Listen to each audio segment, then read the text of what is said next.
So I'm at the US consulate today, and we've got a few people inside there in orange jumpsuits, and we're waiting for the riot police to come.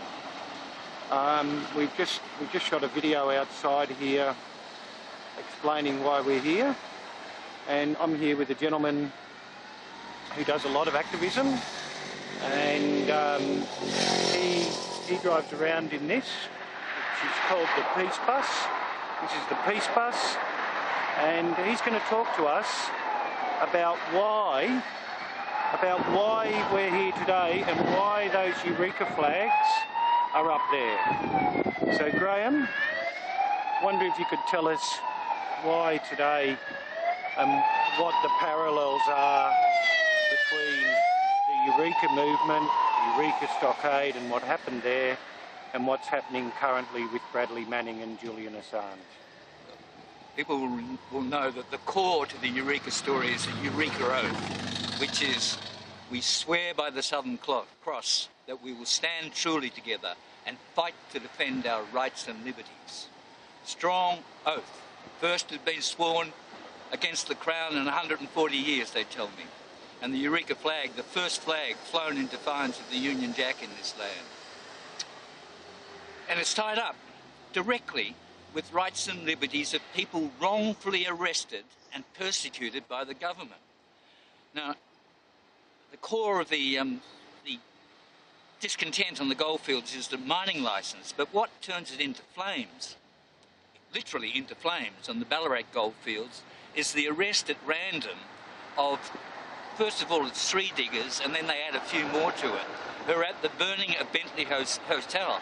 And although they had nothing to do directly with the actual lighting of the fire, the government wanted to punish someone, so they arrested these people more or less at random and charged them and found them guilty of this charge.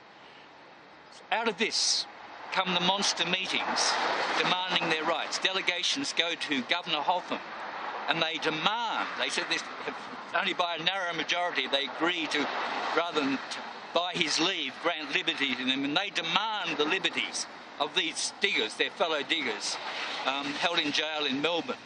And Hotham, the naval marionette, said, how dare you demand? We're certainly not going to, abide by any demands of Her Majesty. You may request the Queen, but you shall not demand her. So he goes harder, right? And particularly Commissioner Reid. They go back to Ballarat and they launch another licence hunt in the Gravelfields goldfield, which is the one closest to the government camp, with the idea of provoking the diggers into arms so that they would create the opportunity of what Commissioner Reid has said, to crush this democratic movement. That was the intent of the government. The diggers were motivated by solidarity, to stand by their mates who had been arrested. And that begins the conflict. That's what it's about. And that's what we won. We won rights and liberties in this land. And the reason I can park here and speak to that building without the cops coming to chase us is because of the sacrifice, the blood sacrifice of the ancestors, which begins at Eureka. Next Monday, folks, 4 AM. It's a fantastic commemoration. I recommend it to you. Well done, Graeme, and it's great that you're here today. And I know we've just been videoed by the police, as you saw, and they're certainly going to probably do the same thing as Governor Hotham did, do you think? I think they learned some lessons. It takes a while.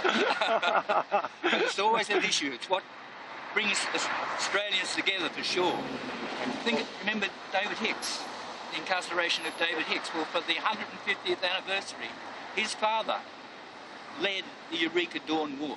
Remember that? The national controversy. It was something I helped organise, but it hit that nerve in Australia. It made the whole 150th anniversary mean something when we were defending someone wrongfully incarcerated. Well done. And we're here, and we'll shoot another video in a minute. We're waiting for our friends to come out, and looks like the boys in blue are starting to arrive in numbers. Oh, look, one of them's escaped. And we'll have a bit more for you very shortly. Thank you, Graeme. My pleasure.